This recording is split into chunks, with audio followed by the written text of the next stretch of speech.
BNB TV ప్రేక్షకులకి స్వాగతం. శ్రీకాకుళంలో ఒక కుగ్రామంలో ఉన్న ఓ ఉన్నత పాఠశాలలో ధర్మవరపు మినిస్టర్ ప్రసాదరావు ఒక మీటింగు పెట్టారు.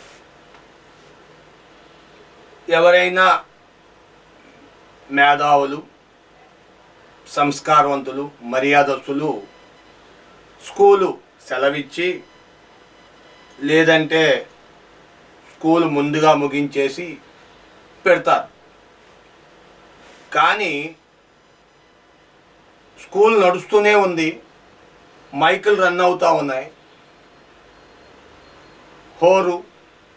మైకులు హోరు మోగుతూనే ఉంది. ఆ స్కూల్లో ఉన్న పిల్లలు ఎంత ఇబ్బంది పడతారండి? ఏమైనా బాధ్యత ఉందండి ఆ నిర్వాహకం చేసే వాళ్ళకి? ఇదంతా ఒకటైతే లబ్ధిదారులందరినీ పిలిచి పైపెచ్చు బెదిరించడం ఏంటి? అయ్యగారు వచ్చింది లేటు, అయ్యగారు వచ్చి సభ మొదలెట్టక ముందే ఆడవాళ్ళు అందరూ వెళ్ళిపోతున్నారు. పాఠశాల కదా, సహజంగా గేట్లు ఉంటాయి, గేట్లకు తాళం వేసేసారు. ఎందుకంటే సభ అయిపోయేటప్పటికి జనం ఎవరు ఉండరు. వాళ్ళని బెదిరించడం, వైసీపీ పార్టీకి ఓటేయకపోతే మీకు పెన్షన్లు రావు, పథకాలు రావు, విద్యా దీవెనలు రావు, ఏమి రావు. నష్టపోయేది వైసీపీ కాదు, ప్రజలు నష్టపోతారు. ఇదండి ప్రచారం చేసే విధానం. ఇది ఎక్కడ ప్రచారం అండి? సహజంగా బెదిరించుతారు ఎవడన్నా? సహజంగా అడగాలి, అయ్యా ఓట్లు వేయండి, మా పార్టీని మళ్ళీ అధికారంలో తీసుకురండి, దయించి మళ్ళా మమ్మల్ని గెలిపించండి అని చెప్పి పిలవటం ఓ పద్ధతి, ఒక నేర్పరితనం. మరీ రౌడీజం అండి. అది కూడా ఆడవాళ్ళ మీద, ముసలాళ్ళ మీద అండి, లబ్ధిదారుల మీద అండి.